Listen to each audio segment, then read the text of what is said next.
Last week I found a Reddit post that I can't stop thinking about. A family in Massachusetts hired a contractor for renovation. The deposit was about $60,000. The work he did, zero. He took the money and disappeared. They did everything society tells them to do in this case. They sued him. They went to the court and they won. A judge ordered every single dollar returned. And in 2 years in that verdict, here is how much they have actually collected. Zero. And if you think that's just one unlucky family, no. Look at this, hundreds of posts like this on Reddit, the same stories in every homeowner or builders group. New ones every single week. Just look at this and this one. And finally, 13,000. This family called the police. The police said, not our problem.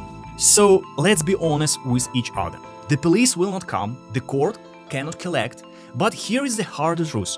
None of these families lost their money the day the contractor disappeared. They lost it weeks earlier, the day they hired him. So every one of these stories starts with the same hiring mistakes made before a single dollar left the account. And if you are building a house, you're about to face the same moment, not once, but with 20 different contractors. Because the truth is sitting right in the title. Contractors don't steal deposits. Homeowner or builders hand them over. I'm Metro Bonder, come for your first dream home and stay for the deposit that stays in your pocket. So let me explain first where all these mistakes actually get made when you're hiring a contractor. Because hiring is really 4 steps: where you find him, how you check him, how you agree on the price, and how you pay him. 4 layers. And you can lose money on every single one of them. The families from those posts didn't make one big mistake. They made small ones layer after layer. By the way, if you ever work in a sales, you'll recognize this pattern. It's a sales funnel in reverse. You are not selling, you are qualifying. So let's do the autopsy. 3 decisions, all theirs. They found him in a wrong place. One name from one source, no second number next to his price. A price with nothing to it is just a mood. They trusted a handshake instead of paper. One of these stories starts with the words, I had an oral agreement with a contractor who has a family friend. That's not a contract, that's a hope. Paper is what left when the friendship stops answering the phone. And they paid before materials, $60,000 handed over before a single sheet or anything reached the property.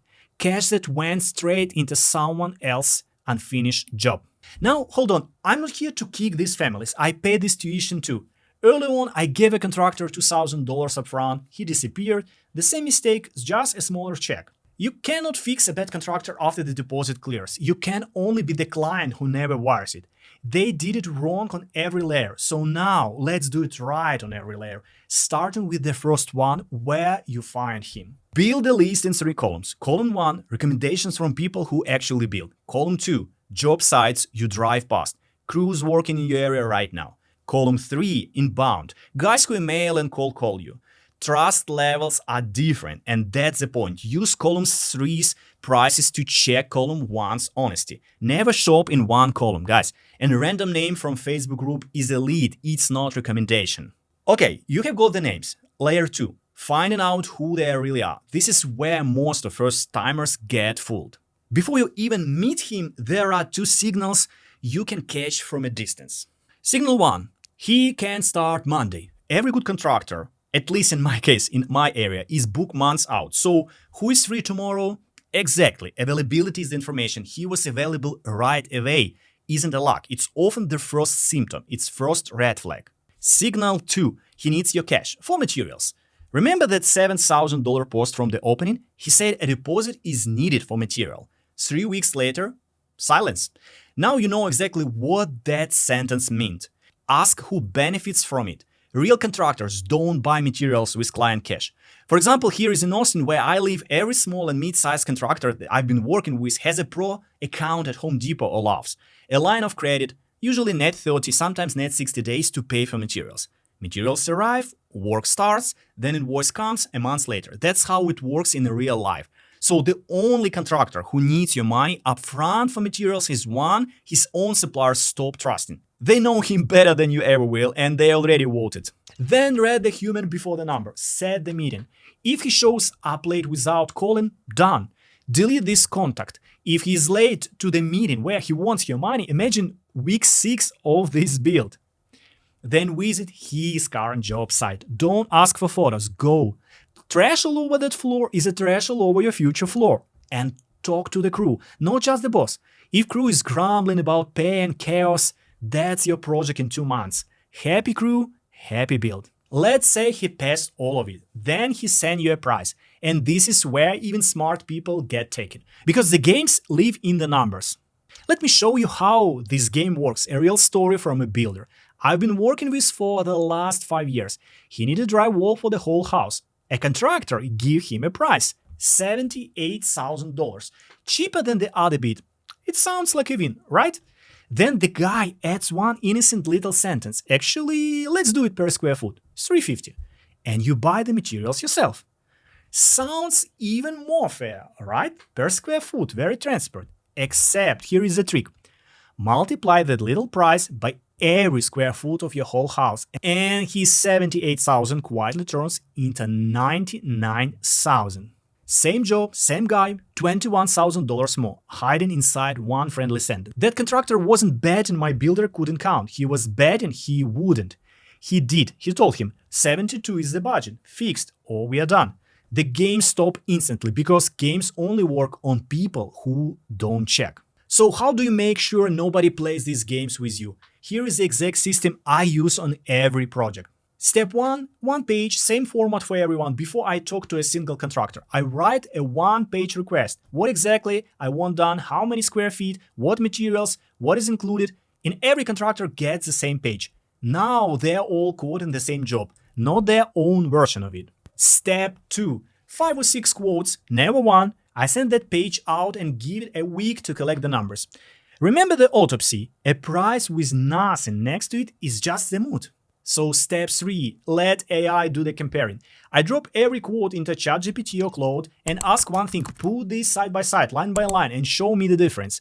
Even if a guy ignored my format and just replied in email, AI puts it into the same format in seconds. That's how we quote 2 roofing bids on one of our projects with the same price but different metal thickness, same number and different roof. And this is where the magic begins. This is what I like. The differences are the information. One quote includes cleanup after the work, another quietly doesn't. One includes fasteners, another leaves them out. That missing line isn't saving, that's a change order waiting for you in a month or 2. Then the fun part, call the cheapest guy and ask, why are you the cheapest? Call the most expensive and ask, why are you the most expensive? You'll hear some funny explanation. The expensive guy may say suddenly, I offer you 10% off, just like that. And okay, but now why you didn't give me a fair price from the beginning? If he plays the games at the quote stage, I don't want to see month 3. And the cheapest guy, usually something missing from his scope. He's not cheaper, he's just planning to bill you the rest later. And one rule locks all of it. Whatever number you agree on, get the price per square foot, per unit, and the timeline written into the contract. When something changes, and something always changes, the number already agreed. But here is the one thing, even a clean, honest number can still burn you if you pay it wrong. The last part is the one that would save you every family from the disaster, every builder from a nightmare. I put the full wedding checklist, by the way, every step, every question from the video in a free download link below. So there are 3 payment rules. These are the whole ball game. 1. Nothing before materials hit your site. And here is the one question that X-rays any contractor in 10 seconds. Can we do 0 prepayment? You invoice me when materials are delivered to my property, and I pay you right there on spot, Zelle or wire transfer. So you watch the payment land while your truck is still on my driveway. A healthy contractor shrugs. Fine, his suppliers give him credit. A shaky one panics, argues, invents urgency. One question, the mask sleeps or it doesn't. Rule 2. Pay for completed stages in small chunks. He's never working on your money. You're always paying for what already exists.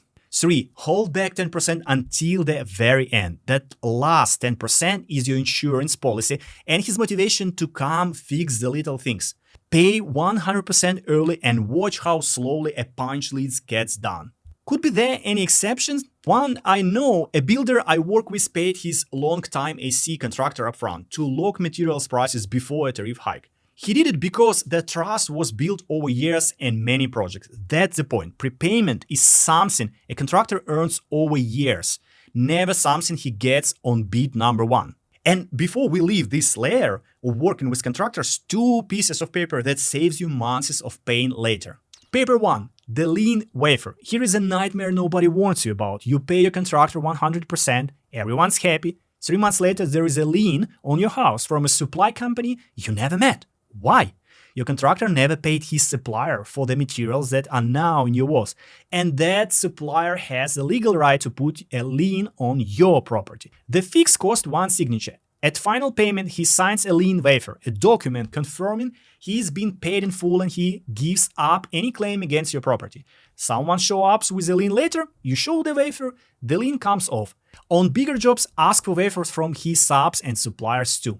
And there is a paper number 2, the W9. Collected before the first payment, not in January. At the end of the year, you have to send every contractor you paid a 1099 tax form. And the guy who did your fence in March, by January he might be living in the middle of nowhere, unreachable. Missing 1099s become your problem with IRS, not his. So the rule is very simple. New contractor, first check W9 first. It takes 2 minutes while he wants your money. It's impossible after he got your money. And here is the part nobody says out loud. This system isn't really about catching bad contractors. It's about building your team. On a full build, you hire 20 plus contractor, framer, roofers, drywall, electrical, plumbing, painting. Everyone who passes these 4 layers becomes someone you never have to wait again. That's the real difference between a first-timer and a pro builder. The pro isn't better at spotting liars. He just already has his list of proven people. Your first build is where that list gets built. Every build after it gets faster, cheaper, and calmer. Thank you for watching my video, subscribe, and see you later.